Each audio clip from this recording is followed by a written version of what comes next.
Welcome to Facts of Fishing FYI. I'm Dave Mercer, and this is the fishing news, views, and info you can't use show. Let's start off with a story about California angler Steve Wozniak. He's the first angler ever to catch over 1,000 different species of fish.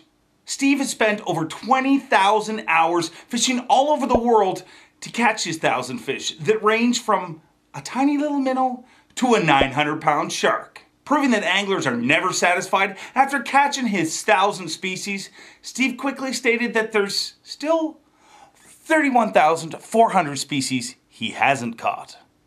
Whoa. Now to some tournament news. With 53.95 pounds, Mike Goffrin won the AIM Walleye Championship this past weekend in Minnesota. In second was Robert Blauser, and in third, Joe Akata. Professional Anglers Association pros will be hitting Lake Tawanakee this weekend, September 9th to 11th. This is their last chance to qualify for the Toyota Texas Bass Classic, which will be held on Lake Conroe this year. This tournament takes the top 15 pros from the FLW Tour, the top 15 pros from the BSS Elite Tour, and the top 15 pros from the PAA Tour, and puts them head-to-head to find out who the best of the best is. Now let's go from some of the best bass anglers in the world to one of the worst.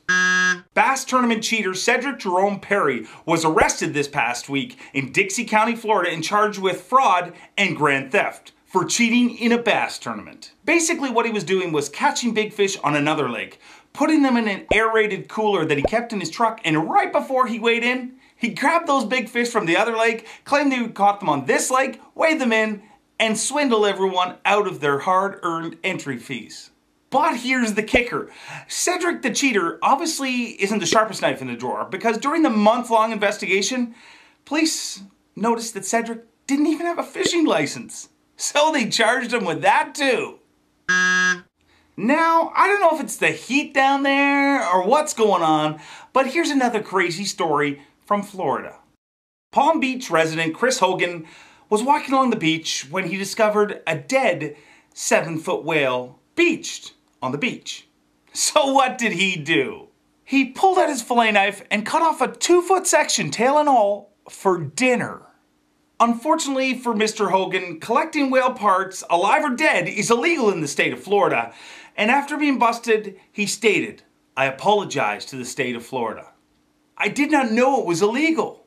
Really, Mr. Hogan, does it have to be illegal for you to know that lopping a chunk of a dead whale off for dinner is wrong? Oh, but it gets better. When officials asked Mr. Hogan if he was ever concerned for his health eating a dead whale, he simply stated, oh no, not at all. It was still warm and it only had one fly on it. That's gross.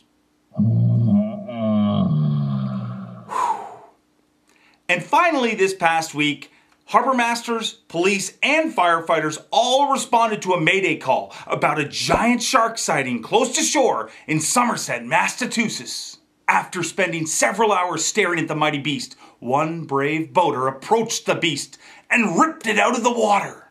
Well, it turns out there wasn't a giant shark at all. It was simply a styrofoam fin painted black.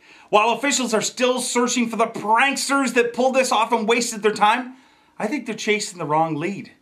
I think they should be going in a whole different direction. Maybe there is a giant shark out there, and now it's missing its artificial fin after being attacked by Palm Beach's Chris Hogan. Think about it.